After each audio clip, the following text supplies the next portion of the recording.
Assalamualaikum. Waalaikumsalam.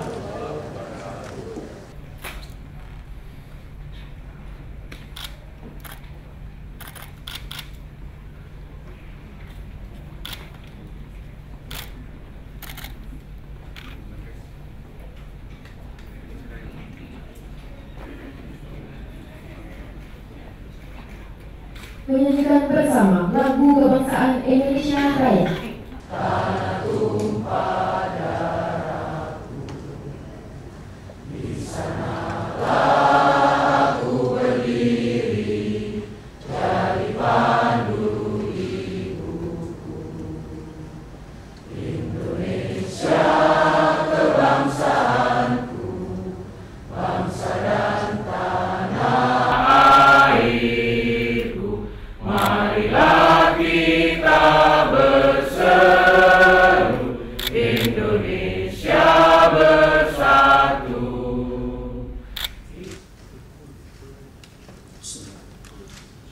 Yang terhormat Bapak Wakil Presiden Republik Indonesia, yang kami hormati Ibu Menteri Kesehatan, Bapak Profesor Hari Nasiono, Ketua Tim Penasehat Menteri Desa, PDT dan Transmigrasi,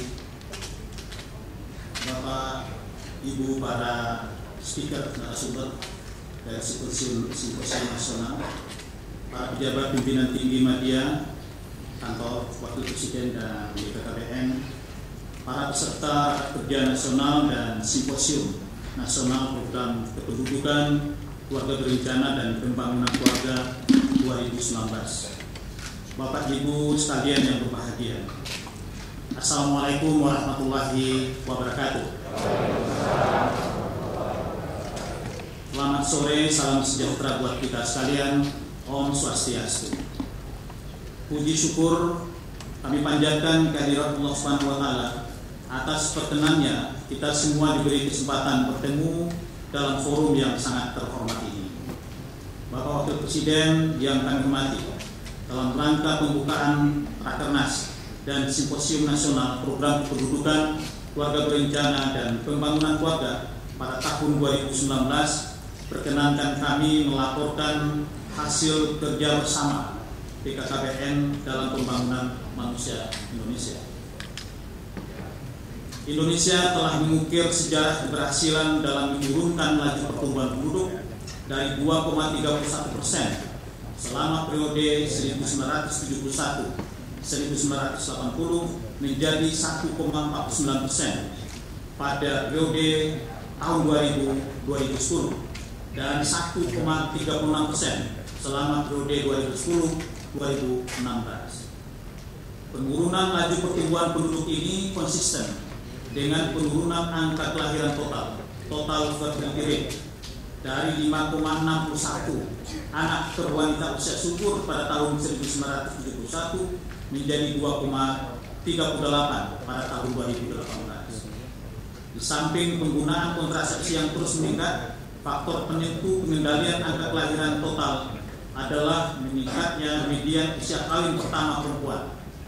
Perempuan Indonesia menunjukkan kecenderungan menikah pada usia yang lebih matang dari 18 tahun pada tahun 1991 menjadi 21 tahun pada tahun 2018. Bapak Wakil Presiden yang kami hormati, penurunan angka kelahiran total telah merekayasa struktur umur penduduk untuk menciptakan peluang terjadinya bonus demografi yang dimulai sejak tahun 2012. Bonus demografi ini ditandai dengan rasio ketergantungan di bawah 50 per 100 penduduk usia produktif. Diproyeksikan bonus demografi ini akan membuka jendela peluang pada tahun 2020 sampai dengan 2030. Jika program keluarga berencana tetap menjadi prioritas pemerintah dan pemerintah daerah, maka usia bonus demografi akan lebih panjang dan akan memberi dampak bagi pembangunan kesejahteraan.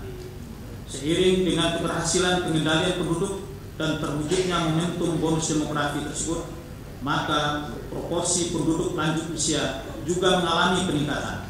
Untuk itu perlu diambil kebijakan dan langkah-langkah yang tepat agar mereka lebih sejahtera di hari tua dan tidak tua sebelum kaya. Pemerintah,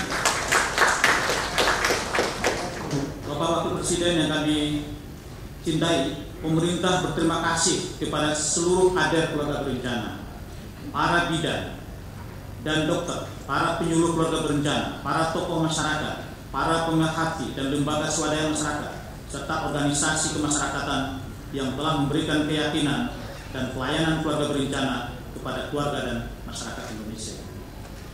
Sesuai mandat yang diberikan oleh negara kepada BKKBN melalui Undang-Undang Nomor 52 Tahun 2009 tentang perkembangan kependudukan dan pembangunan keluarga, maka BKKBN bertanggung jawab untuk meningkatkan kualitas keluarga Indonesia. Pembangunan keluarga dilakukan melalui pendekatan siklus hidup dan penerapan 8 fungsi keluarga. Sejak 1000 hari pertama kehidupan, remaja, berkeluarga, hingga lansia, BKKBN telah memiliki program aksi di setiap tahapan kehidupan tersebut dan dilayani melalui aktivitas kelompok kegiatan dan pusat pelayanan keluarga sejahtera yang sudah ditetapkan menjadi layanan publik terintegrasi sampai dengan tingkat kecamatan dan desa serta kelurahan. Indeks pembangunan keluarga IPK akan menjadi parameter ketahanan dan kesejahteraan keluarga Indonesia masa depan.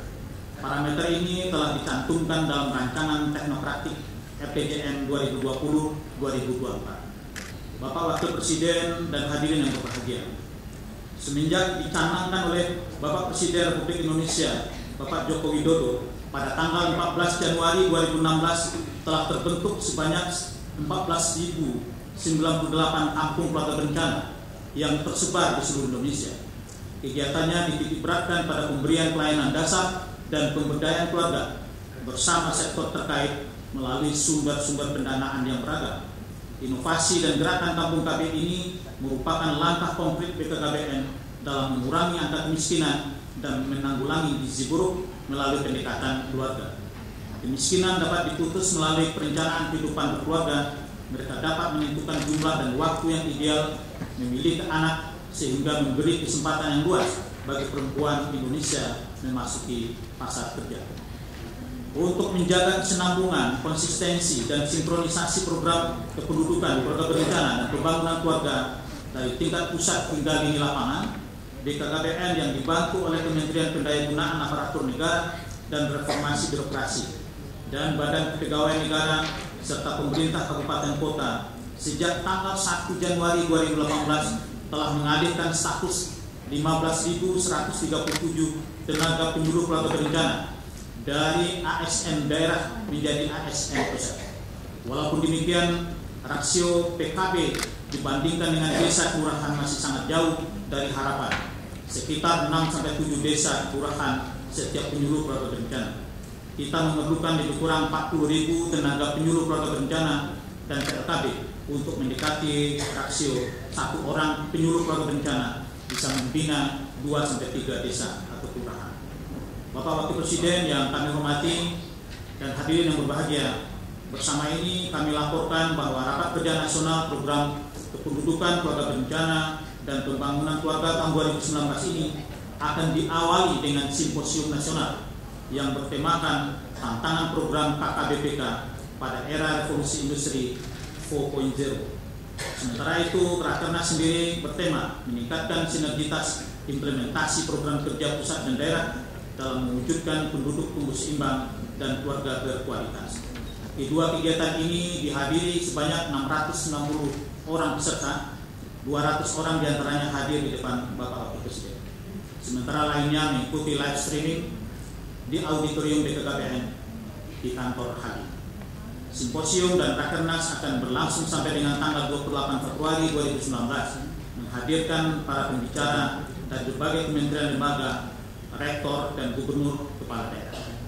Sebelum kami mengakhiri laporan ini, izinkan kami menyampaikan informasi bahwa puncak peringatan Hari Keluarga Nasional tahun 2019 akan diselenggarakan di Kota Banjarbaru, Provinsi Kalimantan Selatan pada tanggal 29 Juni 2019 atau menyesuaikan dengan ketersediaan waktu Bapak Presiden.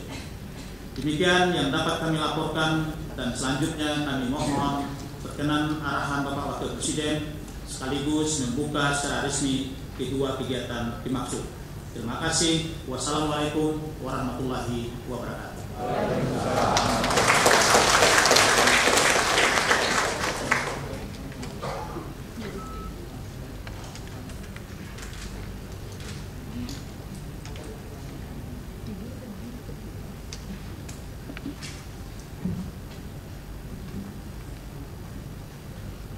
Bapak Ibu hadirin yang kami hormati, acara selanjutnya marilah kita simak bersama sambutan Wakil Presiden Republik Indonesia yang akan dilanjutkan dengan pemukulan gong sebagai tanda pembukaan Rakernas dan Simposium Nasional Program Kependudukan, Keluarga Berencana dan Pembangunan Keluarga tahun 2019.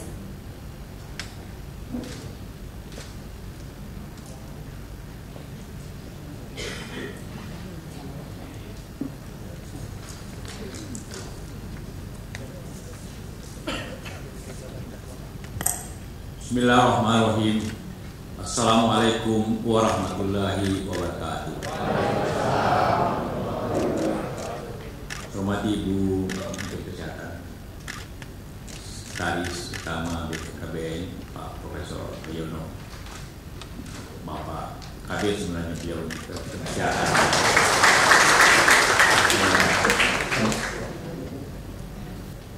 saudara-saudara sekalian, ibu dan saudara sekalian. Sekali lagi marilah kita bersyukur atas kehadiran kita dalam acara ini dengan niat yang tulus dan baik untuk tentu kemajuan kita bersama. Keluarga Berencana Indonesia pernah menjadi acuan daripada banyak negara. Orang datang belajar, khususnya negara-negara Islam, bahwa kita berhasil menurunkan tingkat kelahiran fertility yang baik seperti dijelaskan tadi oleh saudara Sekretaris. Dan karena itulah maka, tetapi setelah reformasi, karena KB bukan masalah yang dapat menjadi masalah nasional, hanya dilaksanakan secara nasional, hanya dari 6 itu. Maka tentu masalahnya pelaksananya oleh daerah. Timbullah kemudian suatu spirit yang berbeda. Karena itulah maka pada hari ini tadi tema Rakernas bagaimana meningkatkan hubungan kerja antara pusat dan daerah untuk kembali mensukseskan keluarga berencana ini. Keluarga berencana sebelumnya dinamakan birth control, lebih baku. Itu didasari kepada kekhawatiran. Sebenarnya selalu orang apakah teori Malthus itu berjalan atau tidak. Teori Malthus seperti kita tahu semua bahwa pertumbuhan penduduk akan lebih cepat dibanding dengan pertumbuhan pangan, kebutuhan kita. Jadi ada kekhawatiran. Walaupun tentu pada dewasa ini kita tahu teori itu tidak benar, karena Malthus melupakan teknologi. Kemudian timbul dari revolusi hijau, revolusi biru, pangan dengan perikanan, yang kemudian juga dapat mengatakan bahwa pertumbuhan penduduk dan pertumbuhan kebutuhan pangan itu atau produksi pangan itu dapat berkembang secara bersama-sama. Namun setelah Perang Dunia Kedua kita tahu ada baby boomer di Amerika. Kekhawatiran apabila ini berjalan terus maka mereka membuatlah perencanaan tentang birth control yang mempunyai. Nah, kita di Indonesia mulai tahun 70-an, tentu Pak Ayono nanti menjelaskan lebih baik dari saya soal ini. Bagaimana kita lebih mensoftkan menjadi keluarga berencana, family planning, bukan birth control, karena masalahnya bukan hanya mengurangi kelahiran, tapi bagaimana keluarga itu sejahtera. Karena itu timbullah gerakan keluarga sejahtera daripada kita semua, bukan lagi hanya mengurangi tingkat kelahiran, tapi bagaimana meningkatkan kesejahteraan. Masalah ini tentu kita sudah tahu semua. Kekhawatiran yang berlebihan juga masalah. Kita tema selalu pada saat tahun 80-an, 90-an, 2 cukup. Di Singapura dan di Cina, Jepang, mereka malah 1 cukup. Dan ternyata masalah kemudian lebih bermasalah 1 cukup daripada 2 cukup. Terjadi masalah, kalau dulu di Singapura, kita tahu semua, kalau tidak melahirkan diberikan insentif, subsidi. Sekarang terbalik, kalau melahirkan dikasih subsidi. Karena kesalahan bahwa 1 itu terlalu sedikit.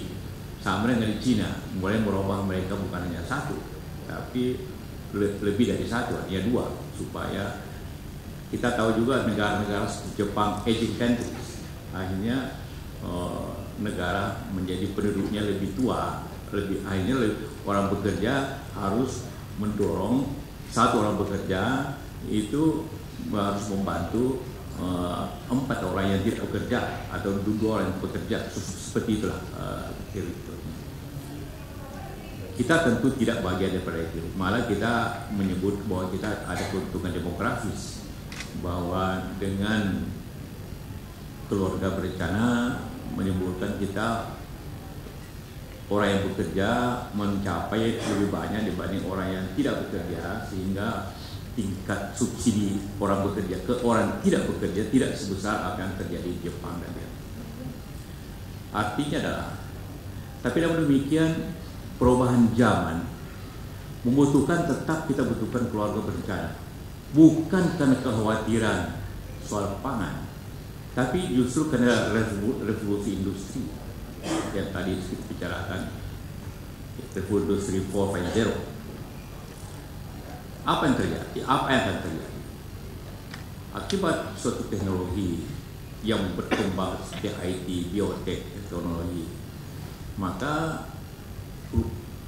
industri akan berkembang, tapi tidak lagi membutuhkan banyak pekerja, lebih membutuhkan kepada skill dan teknologi itu sendiri. Artinya adalah, kalau perkembangan kita alami tahun 20-an, jadi memang di Indonesia juga sudah terjadi suatu pertumbuhan, tiap generasi akan berkurang. Saya sendiri mengalami, saya bersaudara 10, 1 ibu, 2 ibu 16, jadi saya sendiri 1 bapak 1 ibu 10. Anak saya 5,5. Kemudian cucu saya 15, jadi 3. Jadi terjadilah 10, 5, 3. Terjadi sendiri perhubungan secara alamiah. Kenapa? Karena kalau zaman saya dulu tuh, kita dulu waktu kecil tinggal di kampung, ya tidak perlu dicari sekolahnya, pokoknya malam datang kembali ke rumah itu penting, mau kemana itu terserah. Sekarang anak kita tidak lihat saja langsung takut ditabrak jalan, tentu mana aja. Akhirnya golongan menengah itu 2 anak kadang-kadang butuh 3 suster. Jadi ya macam-macam, ada mengiringi, tambah ini macam-macam. Jadi kadang-kadang saya bilang kalau cucu saya ulang tahun juga bikin acara untuk para suster, karena juga 10, kalau diundang 50 anak, 50 suster juga yang hadir. Nah, itu kehidupan. Jadi kebutuhannya, bayangkan kalau 10 anak, tentu dia tidak lagi jadi alamiah juga kurang. Begitu juga perumahan sekarang akan terjadi urbanisasi. Berhasil pertanian atau tidak berhasil pertanian akan terjadi urbanisasi. Karena pendapatan petani itu dibanding dengan pendapatan industri jauh lebih baik pendapatan industri. Kalau petani yang tidak berhasil, pasti pendapatan turun, kurang, maka dia akan ke kota, masyarakat ke kota untuk kerja di kota yang industri dan juga apabila berhasil, artinya pertanian akan terjadi mekanisasi. Kalau terjadi mekanisasi juga dibutuhkan sedikit orang bekerja di lapangan. Seperti di Amerika, kalau kita masih 32% penduduk bekerja di pertanian, artinya desa masih ramai. Dibanding Amerika hanya 7% yang bekerja di pertanian. Tapi kita membeli jagung, kedelai dari sana, padahal mereka hanya 7% yang bekerja di pertanian. Artinya kita kalau 1 hektar orang bekerja 3 orang, di lain pihak di Amerika kalau 1 orang bisa bekerja 100 hektar. Ya, jadi terjadi suatu mekanisasi. Ini juga akan terjadi kita pada waktunya. Karena itulah di mana-mana akan terjadi mekanisasi, maka kebutuhan tenaga kerja juga akan menurun. Begitu juga apabila kita berbicara tentang revolusi 4.0, maka akan terjadi pengurangan pekerjaan di pabrik. Karena orang artinya kemudian bahwa sekarang ini untuk di Indonesia masih banyak industri yang labor intensif seperti garment, pabrik sepatu atau pabrik yang macam-macam masih membutuhkan banyak tenaga kerja. Tapi di Jepang, di Korea, nanti di Cina karena penduduk 1,4 miliar masih banyak buruh yang siap bekerja. Tapi negara-negara yang penduduknya aging countries seperti di Amerika juga, maka mau atau tidak mau, suka atau tidak suka akan terjadi revolusi di mana automation dan robotik akan menjadi bahagian utama daripada pelaksanaan industri akibatnya kebutuhan ini. Jadi artinya adalah kekhawatiran akan pangan akan dibutuhkan suatu sistem keluarga berencana, pada dasarnya ialah mengurangi kelahiran ataupun terjadi kemajuan di dalam industri, juga akan penting keluarga berencana ini karena akan tidak dibutuhkan banyak buruh unskilled, tapi dibutuhkan buruh yang skill. Begitu juga sih, karena akan terjadi urbanisasi, maka orang tinggal di banyak di apartemen. Apartemen, bagaimana punya apartemen kalau di mana? Tentu susah di mana tidurnya kan. Sekolahnya di mana? Siapa yang ngantar? Waktu zaman kita kecil di kampus tidak ada urusan itu, pokoknya langsung ke sekolah, apa baju bagaimana terserah. Kalau sekarang semua diatur, maka akan menimbulkan suatu sistem yang ini. Artinya jadi bukan hanya keluarga berencana dibutuhkan, bukan hanya karena kekhawatiran teori Malthus. Memang itu kemudian teori itu banyak sangkaannya, dan kita juga melihatnya bahwa itu tidak seperti apa yang diperkirakan akan terjadi masalah, tapi ia akan menjadi masalah. Kemudian justru teknologi dibutuhkan lebih banyak dibanding orang pada waktu itu. Walaupun teknologi ini dibikin oleh orang, tapi kemudian teknologi akan mengganti sebahagian orang. Lebih sedikit. Kalau dulu satu industri mungkin 1000 buruhnya, sekarang hanya dibutuhkan 200-300 orang untuk mengoperate ini automation. Artinya adalah bahwa keluarga berencana bukan hanya dibutuhkan pada zaman ada baby boomer, pada waktu itu ketakutan akan waktu itu, bukan hanya dibutuhkan pada saat kita takut akan menambah kemiskinan, karena memang teori sehingga kenapa dulu kita utamakan keluarga berencana, ketakutan bahwa bagaimana lapangan kerja, bagaimana membagi kue kemakmuran apabila yang membaginya terlalu banyak. Maka tentu, tapi sekarang masalahnya bukan di situlah saja, tapi masalahnya ke fasilitas-fasilitas yang tadi saya sebutkan. Itulah bagaimana pentingnya keluarga berencana ini kembali menjadi bahagian daripada program nasional, sekaligus dirasakan bersama-sama dengan pusat dan daerah. Ada daerah-daerah yang berhasil, yang bisa mencapai tingkat fertilitas 2,4 tadi seperti disampaikan, juga laju pertumbuhan penduduk yang juga 1,3 atau 1,2, angka-angka saya baca ada berbeda-beda sedikit. Tapi yang paling penting bahwa terjadi suatu penurunan yang baik. Tapi sekali lagi jangan pula kita seperti Singapura, Cina dan Jepang yang cukup satu, ternyata mereka menyesal untuk bikin teori itu. Terus satu, menyesal artinya yang melahirkan sekarang dikasih subsidi, dulu yang melahirkan yang didenda, itu kan insentif. Sekarang dikasih insentif yang melahirkan. Kalau dulu dikasih disinsentif bagi yang melahirkan, sehingga orang Singapura pada ketakutan. Enggak untuk melahirkan. Juga akibat pendidikan juga akan menyebabkan keluarga berencana penting. Sekarang ada umum apabila bapak dan ibunya bekerja, sehingga bagaimana mengasuh anak, lama-lama anaknya lebih kenal susternya daripada ibunya, kan? Apalagi bapaknya, kan? Itu sama cucu saya, kalau saya mau angkat dia lari cari susternya. Saya sampai tersinggung juga, tapi itulah yang kejadian, kan? Karena itu, nah hal-hal ini tentu menjadi bagian daripada upaya kita. Faktor-faktor ini akan menjadi bagian bahwa keluarga berencana tak penting dalam situasi apapun, bahwa kita tidak bisa berlebihan. Banyak baik masalah sosial, baik masalah kebutuhan akan datang, baik masalah teknologi, juga pangan. Tahun 84 kita swasembada pangan. Pak Harto diberi penghargaan oleh FAO.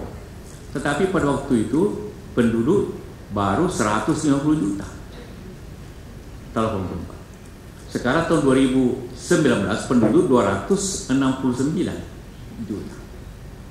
Jadi sebenarnya produktivitas kita sudah hampir 2 kali dibanding zaman Pak Harto swasembada.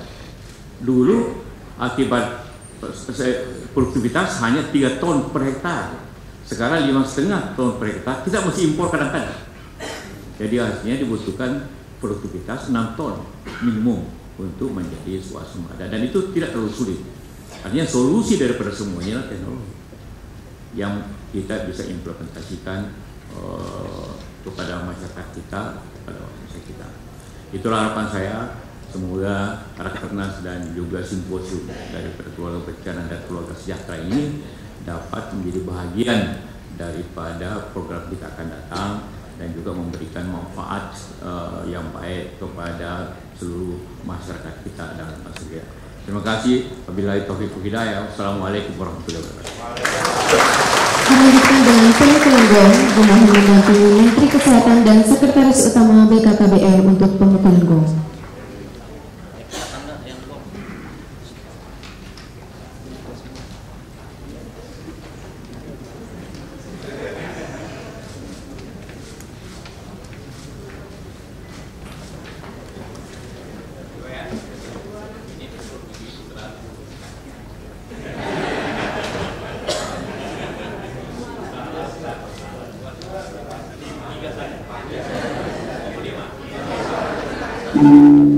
Dengan demikian pembukaan Rakernas dan Simposium Nasional Program Kependudukan Keluarga Berencana dan Kependudukan tahun 2019 telah resmi dibuka.